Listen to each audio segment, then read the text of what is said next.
Hey guys, how's it going? Welcome to my video. All right, guys. Just want to give you guys a quick fix on an issue that I had the other day. So basically, I had this issue with my car, and this came out of nowhere. Actually, the car was like driving fine for most of the day, and went to a McDonald's to get something to eat. Came out about 30 minutes later, got into my car, and tried to start it, and it was not starting at all. There was no crank. There was no. It was, but but everything else worked inside the car. I mean, I was able to, you know, the alarm worked. The alarm worked. Well, the remote worked. The all the lights on the dash worked. The blower motor works. Like everything worked as normal, except that it would not crank. It would not start up. It would not crank. So that was a bit of a uh, you know, an annoyance, a frustration that I was dealing with, and I was like, okay, this this car has been pretty good. I've had virtually no issues with it. It's driven fine. There's no check engine light. Haven't had any issues with it since I had it.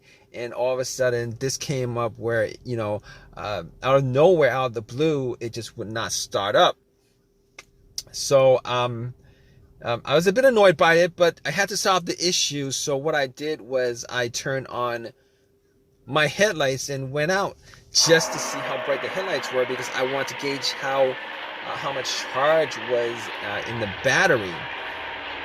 Maybe the battery had, maybe I need to change the battery or something. But the headlights were like super, super, super bright.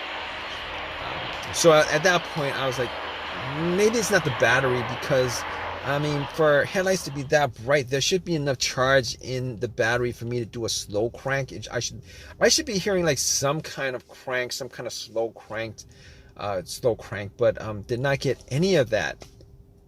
So that had me scratching my head. I went back into my car, and pretty much what I did was, I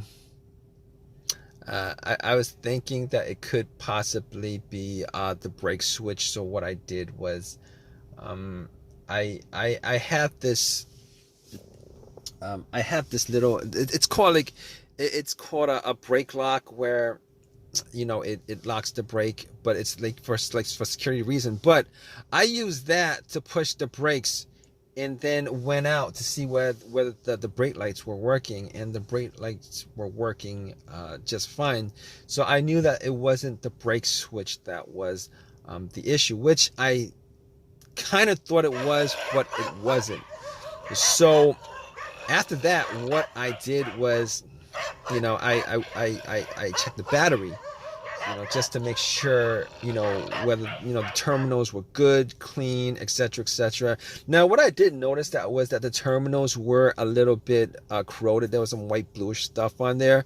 So I had my Coke that I got from McDonald's, poured the Coke on the terminals, and had some napkins to clean it up. Now, the terminals were not super super tight. They were tight enough that I don't think that was the issue with it. So it was tight enough. I took the terminals off, poured some Coke on it, cleaned it with napkins, popped it back in, and for sure I thought that would actually fix the issue. Try to start it, it would not crank. Same situation, would not crank, would not start. So outside of that, I was like, okay, let's check the ground wire. The main ground wire, if you guys don't know, is the negative cable. Normally it hooks up to the frame of the car. So I was looking at the ground wire just to see whether there was any kind of just to see whether it was corroded, disconnected, rusted, or anything like that. There was a little bit of rust, but nothing that I thought would affect the electricity going to the battery to the car. So I was able to rule out that. So at that point I was like, let me rule out the battery completely, because I'm not wasn't 100% sure whether it was the batteries that was the problem. So I had somebody help me out with a jump.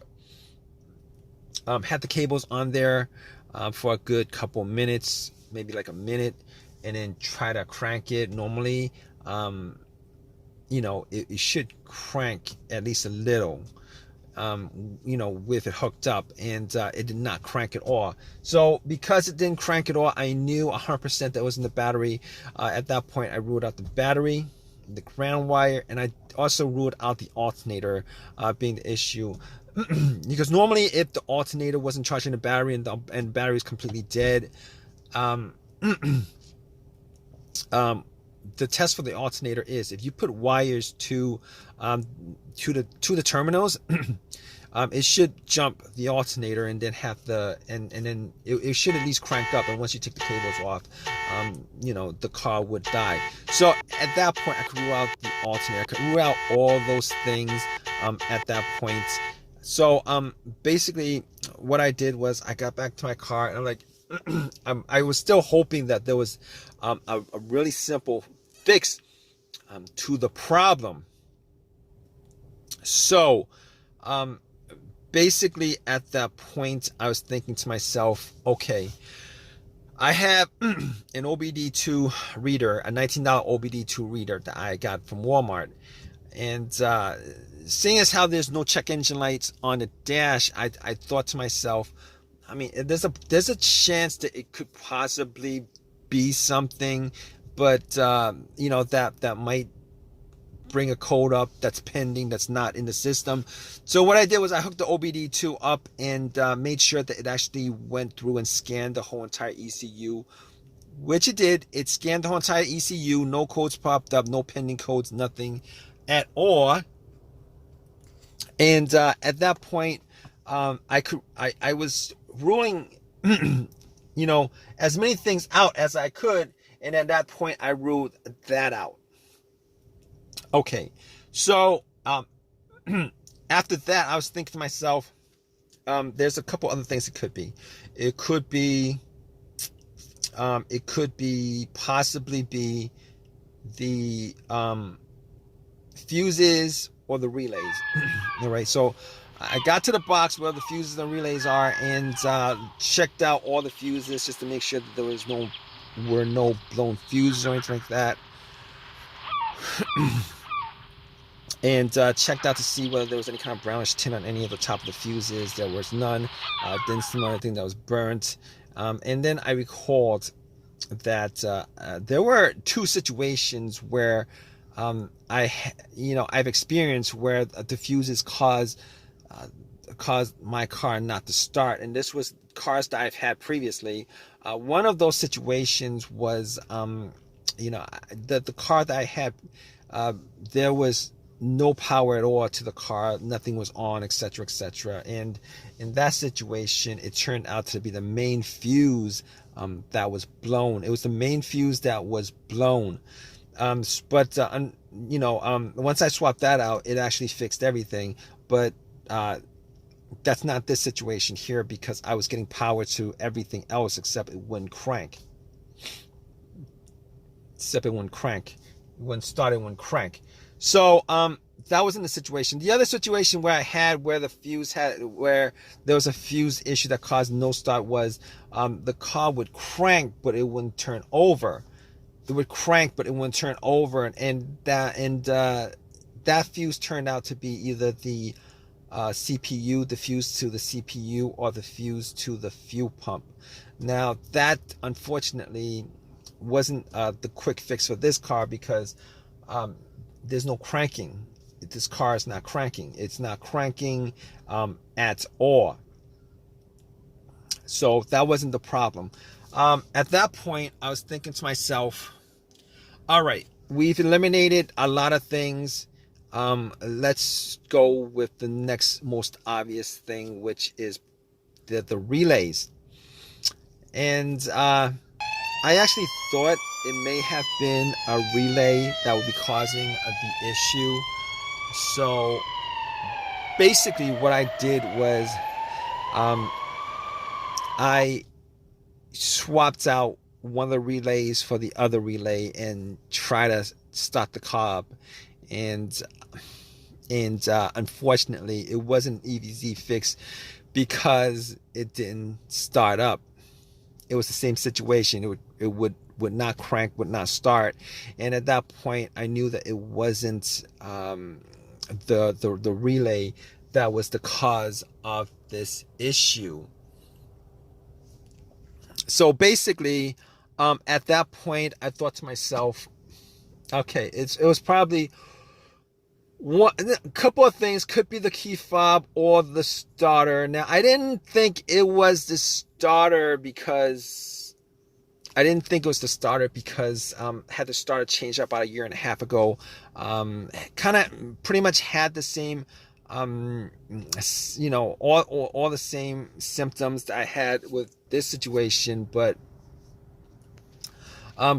seeing as how the starter was a year and a half ago that was changed out, and probably put in maybe like 15,000 miles on the car. It wasn't the first thing that popped up, and it wasn't the second thing that popped up. It was, so I pretty much eliminated to the starter, had the car towed back to my house, and once I got there, I redid all the I pretty much redid all the went through everything, the fuses, the relays again, double checked the battery, charged it up overnight, etc., etc. None of that was the issue.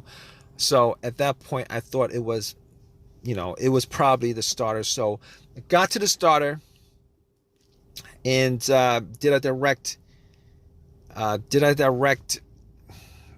jolt to it, where I actually put the positive of the battery, got another wire, put a positive of the battery to the, and try to jump the starter, and the starter was completely dead, would not jump.